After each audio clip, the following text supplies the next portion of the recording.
Yo, what's going on, guys? Joey Sugarbuck is back here with another video for you guys. So today, guys, it is part 6 of NFL questions from followers and subscribers. So, before we get into this, I need to shout out a couple new subscribers. Now, not exactly used to doing this, as I'm not complaining or anything, but I've kind of been nodded at the same number for a while, but we do have a couple of subscribers to shout out before we get into this. And also, guys, I want to let you guys know, sorry for the foggy screen. Something's going on with my screen right now. I don't know what, but it may make it look a little bit foggy. Anyways, subscribers to shout out. We got first one is That Guy Dave's highlight reels. Shout out to That Guy Dave's highlight reels for subscribing. He subscribed 3 days ago, so thank you so much. Next subscriber is Joey Dude Reaction Show. So shout out to Joey Dude Reaction Show. You're a homie. Thank you so much. Next subscriber is Joey Dude Squad. So same name here. Joey Dude Squad. Thank you so much for subscribing. Really do appreciate it. Both of these people subscribed 4 days ago. And the last one is Joseph Garcia Standridge. So shout out to Joseph Garcia Standridge. He as well subscribed 4 days ago. So thank you all for those. Thank you to those 4 people for subscribing. I really do appreciate it. And let's jump right on into this episode. We have 3 questions to answer today. First question comes in from BGWX or Brady30951303. Asking, is this the Packers' year? So I touched on this, I think 1 or 2 episodes ago. Is this the Packers' year? Well, I at least was something similar to that, and I think absolutely yes.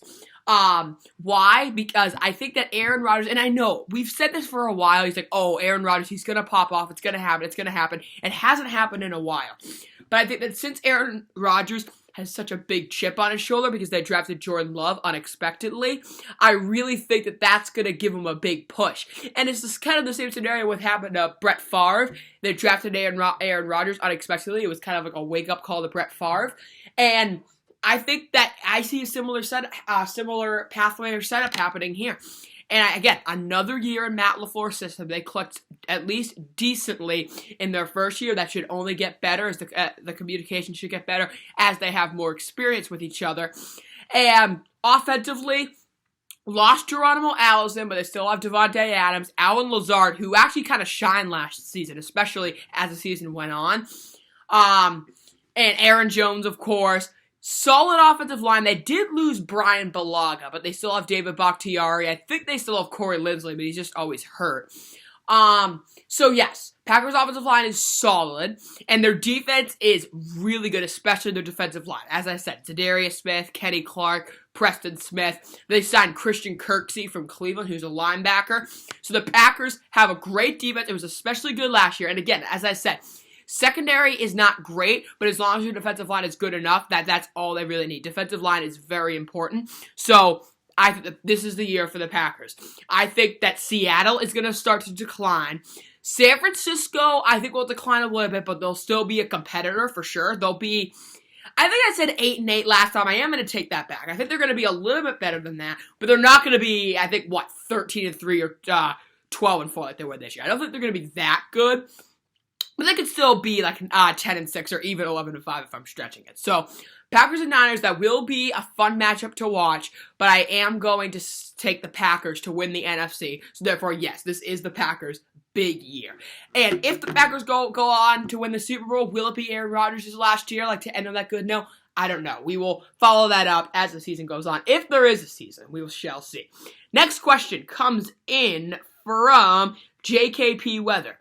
Do you think the off-field stuff will be different? Like, will players be forced to separate from their families? So, I don't think players will be forced to separate from their families. And I'm not sure when he means off the field, does he mean, like, literally off the field or, like, on the sideline? Because, I mean, I would say it's just about safe to lock in that the NFL is not going to have fans to start the season. I think that's pretty safe to lock in unless something drastically changes. But let's start with basic off the field stuff. So on the sidelines, I'm assuming they might try to have a rule. They won't let players like sit bunched together, I would think, because that's just asking to catch the virus. But at the same time, just like I mentioned with fans, there's so many players on that sideline. There's so many people, coaches, trainers, players, all of that. So it's kind of hard to separate all of them and keep them 6 feet apart. Will they make them wear masks? I don't know.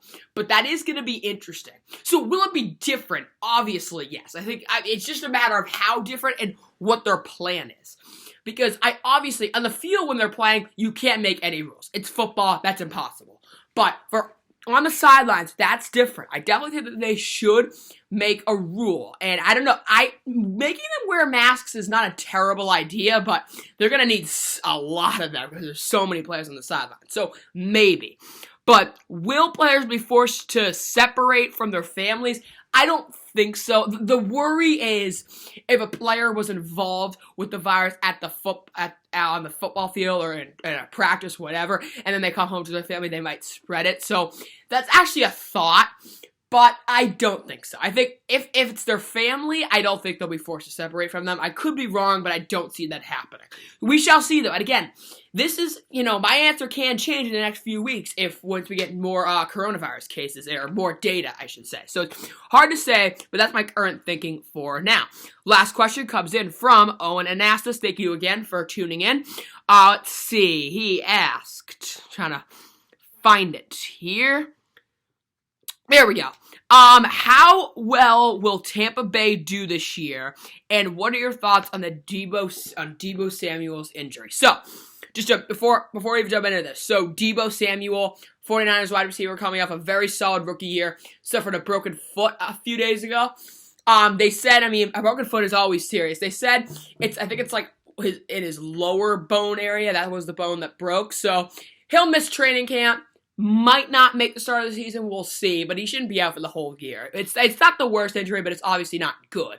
And training camp is always a big blow, and we don't even know how much training camp there's going to be this year. It's already going down because of the virus. Will there be any at all? We will see. So, how do you think Tampa Bay is going to do this year? So, I've partially talked about this, but we'll mention it again. So, of course, Tampa Bay, let's see here.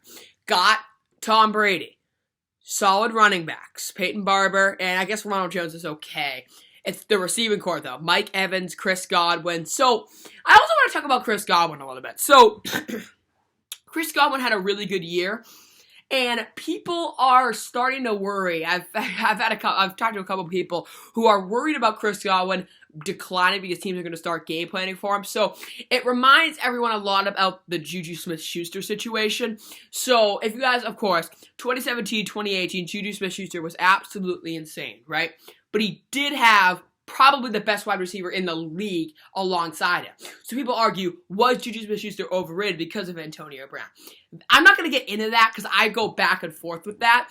But as the evidence has shown us, I think he might have been. Because this year, he was really bad. But at the same time, he was hurt, and he was playing with absolutely horrendous quarterbacks. Because Roethlisberger got hurt in week 2, so he had to play with Mason Rudolph and Devlin Hodges. So, it's not like he had a great supporting cast. But, I don't know. I think it might be a similar situation. But I also think that the way Chris Godwin and Juju play, I think Chris Godwin is just by far the better player. So, I still think there's a chance Godwin will decline, but I still think he'll be pretty good. And Brady, that's 2 very good weapons. Mike Evans is really, really good. I think he's a top 5 receiver. And I think, like Brady being able to throw to Mike Evans and Chris Godwin, it should really help. Great weapons. And on top of that, you got Rob Gronkowski, who they signed in free agency as well, who he came out of his retirement. So, will Gronk do well? I don't know.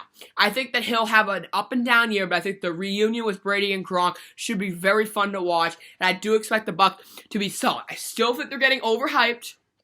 I don't think they're going to be any better than a wild card team. But at the same time, the Bucs have been really mediocre for a while. So they'll obviously be better this year than they've ever been. But still, I think the Bucs will be a wild card team. May make it past the wild card to the divisional round, but that should be just about it. I think New Orleans can certainly handle that. So, and I think that's just about it. So yeah, again, Deebo Samuel. I don't really know, usually they say broken foots last 6 to 12 weeks, so it is at least a few months, so it's obviously not good, but we'll see. I think that he might be able to sneak into the preseason, but if there even is a preseason, And it's gonna be hard because the players are missing so much practice time because of the virus, and that might be a reason why they even delay the season because of the virus, but also because players just are gonna be so rusty. So that's also a thought too. But obviously, we will see what happens, guys. I'll touch on Deebo Samuel's injury each episode to see how he's doing.